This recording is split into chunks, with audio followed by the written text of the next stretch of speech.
चालाक पानीपुरी वाला। शहर की हलचल भरी सड़कों में, हर गली मोहल्ले में तरह तरह के ठेले और दुकानें लगी रहती थीं। लेकिन एक ठेला ऐसा था जहां हर शाम भीड़ जुटती थी। वह था रमेश पानीपुरी वाला। उसकी पानीपुरी का स्वाद ऐसा था कि लोग दूर दूर से खाने आते। उसकी दुकान पर हमेशा लंबी लाइन लगी रहती थी। लेकिन रमेश के बारे में एक और बात मशहूर थी, उसकी चालाकी। वह इतना शातिर था कि बिना किसी को शक हुए अपने ग्राहकों से ज्यादा मुनाफा कमाता था। रमेश का ठेला बड़ी चालाकी से चलता था। उसने पानीपुरी के लिए 3 तरह के पानी बनाए थे, मसालेदार, खट्टा मीठा और साधारण। लेकिन मजे की बात यह थी कि वह हर ग्राहक को उसके हिसाब से पानीपुरी खिलाता था। जब कोई नया ग्राहक आता तो उसे सबसे कुरकुरी, मसालेदार और स्वादिष्ट पानीपुरी खिलाई जाती। इस तरह ग्राहक को लगता कि रमेश की पानीपुरी बेस्ट है और वह बार बार आएगा। जो ग्राहक रोज आता उसे धीरे धीरे हल्के मसाले वाली और कम कुरकुरी पानीपुरी दी जाती, ताकि रमेश का खर्चा बचे और मुनाफा ज्यादा हो। अगर एक साथ 5-6 लोग आते तो शुरू में सबको बढ़िया पानीपुरी मिलती, लेकिन आखिरी राउंड में हल्की और सस्ती पानीपुरी दी जाती, जिससे कोई खास फर्क न समझ सके।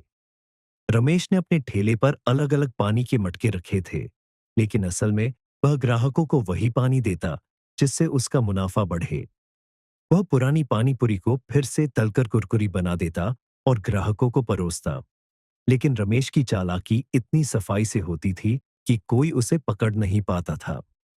पायल की शंका एक दिन पायल, जो अपने दोस्तों के साथ अक्सर रमेश की पानीपुरी खाने आती थी, को कुछ अजीब लगा।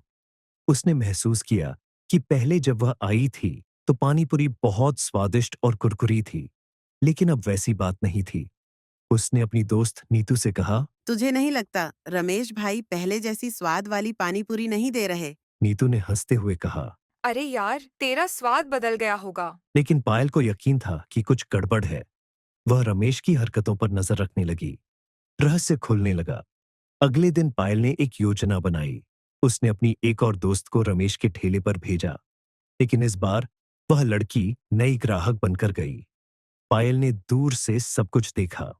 जब नई लड़की ने पानीपुरी मांगी तो रमेश ने उसे सबसे बढ़िया और कुरकुरी पानीपुरी दी।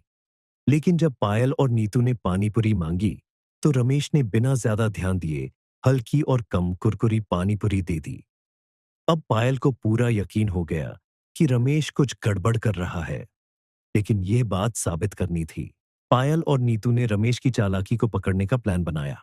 अगले दिन पायल और नीतू ने अपनी एक दोस्त को रमेश के ठेले पर भेजा, लेकिन इस बार उसने कहा कि वह पहली बार आई है। थोड़ी देर बाद वही लड़की फिर से गई और बोली। भैया, और पानी पूरी दो ना। पायल ने यह पूरा वीडियो रिकॉर्ड कर लिया। परिणाम, जब वही लड़की दूसरी बार गई तो रमेश ने उसे कम कुरकुरी और कम मसालेदार पानीपुरी दी। अब उसके पास ठोस सबूत था। रमेश की पोल खुल गई। पायल ने वीडियो को वायरल करने की धमकी दी। आसपास के लोग इकट्ठा हो गए। किसी को अंदाजा भी नहीं था कि रमेश इतने समय से लोगों को बेवकूफ बना रहा था। एक बुजुर्ग बोले। अरे रमेश, हम इतने सालों से तुझ पर भरोसा कर रहे थे और तू हमें ही धोखा दे रहा था। रमेश पहले तो बहाने बनाने लगा, लेकिन जब लोगों ने गुस्से में उसके ठेले की जांच की तो सच्चाई सामने आ गई। उसके पास पुराने तेल में तली हुई पानीपुरी, सस्ता मसाला और बची हुई पानीपुरी का इस्तेमाल करने के सबूत थे।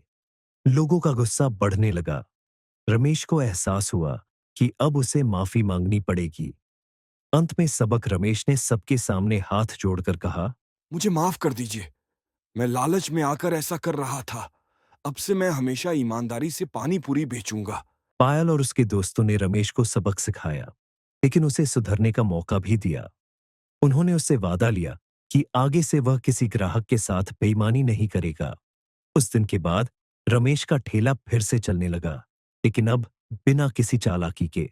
अब वह हर ग्राहक को बराबर पानीपुरी देता था। इस घटना ने सबको यह सिखाया कि कभी भी आंख बंद करके किसी पर भरोसा नहीं करना चाहिए।